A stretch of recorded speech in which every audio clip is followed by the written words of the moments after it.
Dwight, that was a pretty spectacular way to score your first win in the UFC. Talk to us about the emotion of picking up that first W. Oh, it was pretty awesome. I had a whole bunch of time from the octagon to here to think about it, and I still can't articulate it. I think to its fullest passion, to my full passion.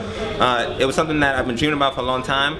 Even before I had this opponent, I just kind of win, traveling across the world, and having a win like that, having my friends support me on the way there. It's like a movie, you know. You can't ask for a better movie. This is like a blood sport or something. It's amazing.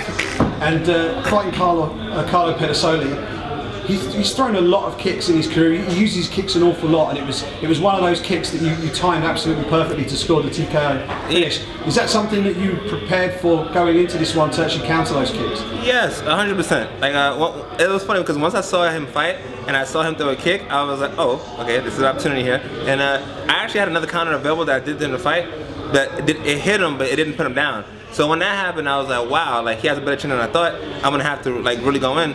I gave him a little too much time. I took too many kicks, letting him get comfortable. I should have just blocked him, but I saw that he was getting very, very confident. He was like moving his head and saying things, and I knew that the time was gonna come. Having had the UFC debut and it not quite going your way, did you feel a little bit more pressure on yourself coming into this one?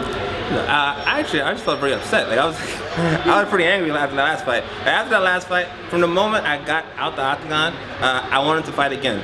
You saw I tried to fight in New York a little while ago. I was ready to fight the moment I landed back in San Jose. So this to me was something that had to happen this particular way for me to feel somewhat satisfied, and I'm still not satisfied. I'm still upset, and I want more fights to prove that I belong here. That's the most important thing to me right now.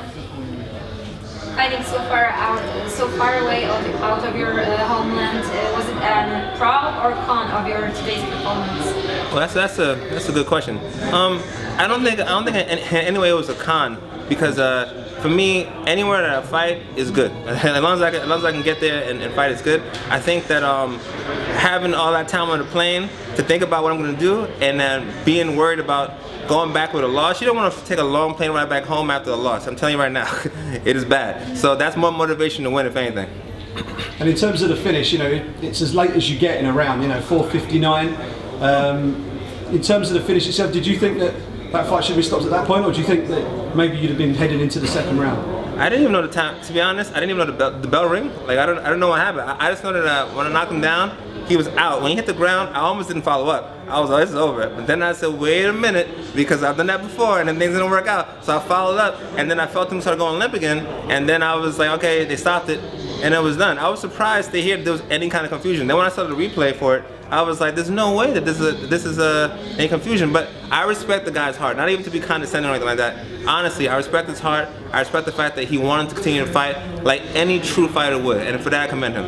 So what's next for you, ideally? When do you want to get back in there, and how many more times should we expect to see you in 2019? How many more times? As much as humanly possible. Like, I like to fight. Like, it sounds kind of crass to say I like to fight, but I do. I enjoy this. I'm a martial artist. I've been martial artist my entire life.